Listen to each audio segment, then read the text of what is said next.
So now let's take a look at an example of a call backspread in action. The stock here is PayPal, and the ticker is PYPL. The date of this trade is going to be September 11th of 2017. The price of PayPal at that moment is $62.64.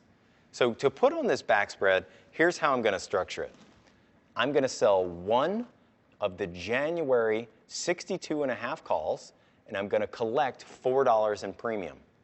So I'm going to take that $4 in premium, and I'm going to use it to buy two of the Jan 67.5 calls, paying $190.5.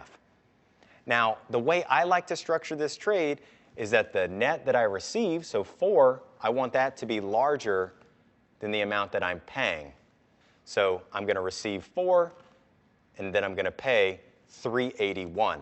So it's going to be a net credit. So whenever you set up these trades, try and get a net credit if you can. Now let's look at PayPal stock. It's got a very nice uptrend. And then if we look at the P&L here, it starts right here. And again, I'm expecting a very large move to the upside in PayPal. What do we see that happens since September going out to January? PayPal continues to move up, and then you can see the P&L really shoots up on this backspread. But also keep in mind, when PayPal really wasn't gapping higher, I was starting to not make a lot of P&L on this backspread. So let's go ahead and calculate our max loss and max gain for this trade. Remember, PayPal is the stock. It's trading at $62.64. This is September 11th, 2017. And we're making this bet out to January. So to calculate your max loss, you're going to take the upper call strike, which is 67.5. You're going to subtract the lower call strike, 62.5, which is 5. So because this is a net credit trade, you are going to be subtracting the amount of premium that you receive, or 19 cents. So your max loss is 481. Remember, you need to multiply times the 100 multiplier, and that is $481 is the max that you can lose on this trade. Your max gain is simple. It is unlimited due to the long call.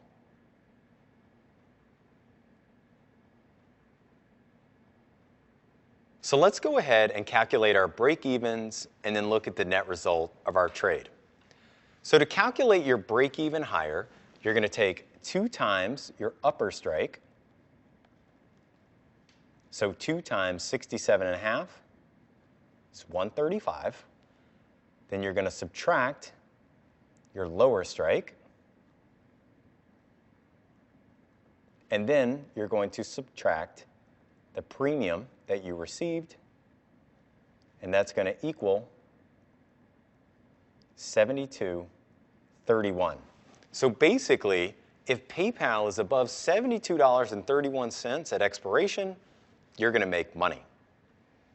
Let's calculate our break-even lower. Your break-even lower is simple. You're going to take the lower call strike of 62.5, and you're going to add that credit that you received, and that's $62.69. If PayPal is below $62.69, you also made money. A small amount, but a win is a win. PayPal price at expiration is $83.84.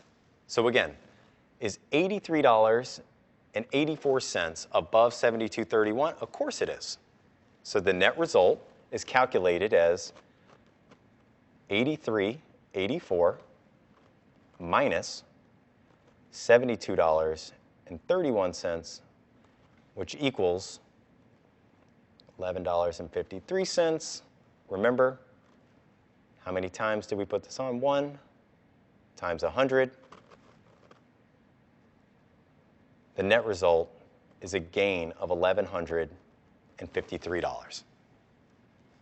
So let's review the call backspread. Again, I went through the net result and I showed you a really quick way to do it. Of course, you could calculate your short call and your two long calls to get your net result.